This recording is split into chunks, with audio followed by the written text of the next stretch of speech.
राजस्थान भाजपा प्रभारी राधा मोहन अग्रवाल अक्सर अपनी बयानबाजी से सुर्खियों में बने रहते हैं और अब एक बार फिर से उन्होंने अपने बयान से सियासी पारा हाई कर दिया है। राजस्थान की राजनीति में इन दिनों बयानबाजी का सिलसिला जारी है। जहां एक तरफ कांग्रेस लगातार भाजपा सरकार को घेरने में लगी हुई है, तो वहीं दूसरी ओर भाजपा नेता कांग्रेस को मुद्दा विहीन पार्टी बता रहे हैं।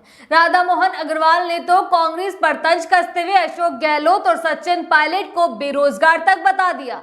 बीजेपी के प्रदेश प्रभारी ने कांग्रेस नेताओं पर बड़ा हमला बोलते हुए कहा कि अब उनके पास न तो कोई मुद्दा बचा है और न ही राजनीतिक जमीन।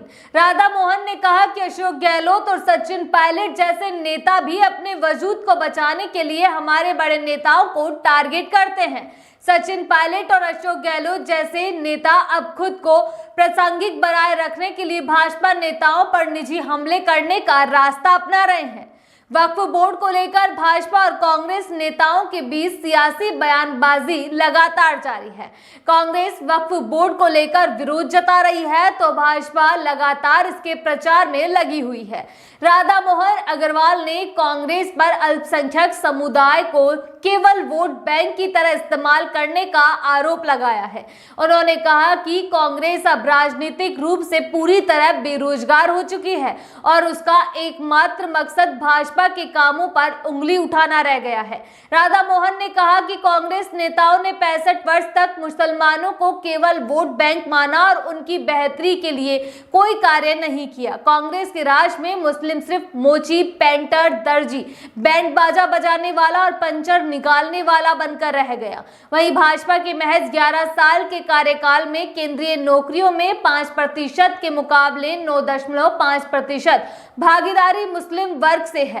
कांग्रेस मुसलमानों को दोयम दर्जे का नागरिक मानती है, वहीं भाजपा गर्व और स्वाभिमान के साथ अपने आप को भारतीय कहने वाले नागरिक के रूप में उनको खड़ा करना चाहती है।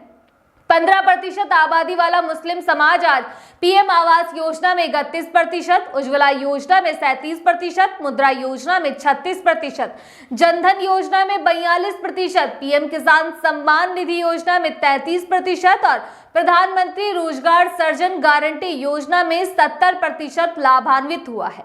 वक्फ संपत्तियों को लेकर उन्होंने कहा कि पूर्व सरकारों ने सचर कमेटी की रिपोर्ट को नजरअंदाज किया और वक्फ में भ्रष्टाचार को बढ़ावा दिया, जबकि नया कानून पारदर्शिता सुनिश्चित करता है और विकास की राह में मुसलमानों की अहम भूमिका को मान्यता देता है।